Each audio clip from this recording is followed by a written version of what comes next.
all of our flowers.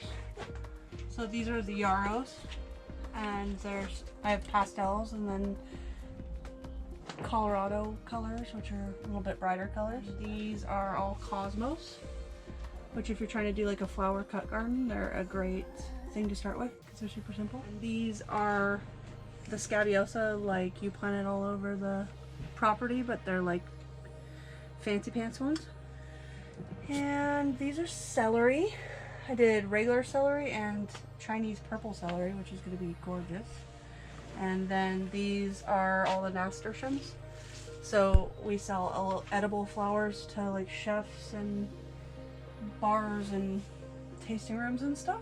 And they use them on their charcuterie plates. And those are peppers, the front row right there. All the baby peppers.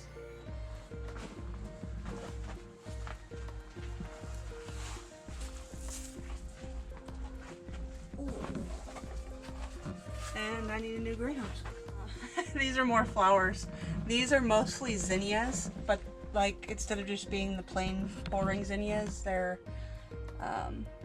fancy pants ones. You know, they're really pretty and they're great for a cut flower, another beginning cut flower garden thing. These are our baby tomatoes. And that's what they look like right before they get transplanted up. And they look like this. This is about the first week or two. Then those are actually, these are a purple pepper called Buena Mulata, I think is how you pronounce it. And they look like a hot pepper, but they're sweet. So they look like a purple long chili pepper, but they're super sweet and Mom loves them. But these are what they look like about two to 4 weeks, is these guys right here. And then they get transplanted down into the 4x4s. That's what they look like on week 5.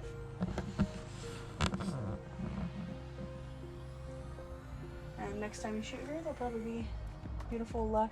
They were just seed trays last time I was here. Yeah. They'll be in the same video.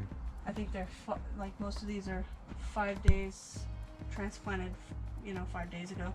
And a lot of these looked like, you know, like this. And they go up pretty quick once they get to a certain point.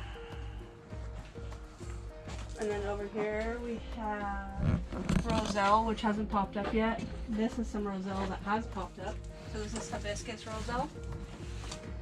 And a lot of people like to make tea and stuff out of it. They're like a specialty thing. This is a cool thing.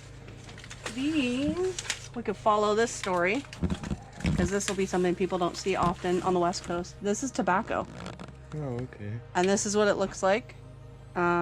Like the smokable tobacco, not like tobacco for flowers. And I'll show you guys what it looks like throughout the season. It's pretty cool. And then this is just different types of kales and collards. And over there, it's kale on the top shelf. Swiss chard, rainbow Swiss chard. Ragged Jack kale. And the ones on the right are artichokes over there. Baby artichokes.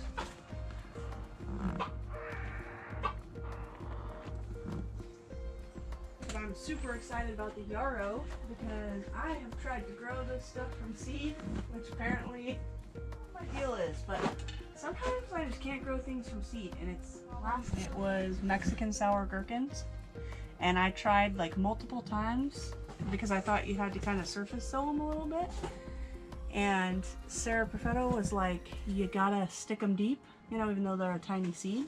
So I started sticking them deep and they went. So yarrow is another one of those that I sowed. This is my 3rd year sowing it and the 1st year that I've gotten yarrow to actually pop up.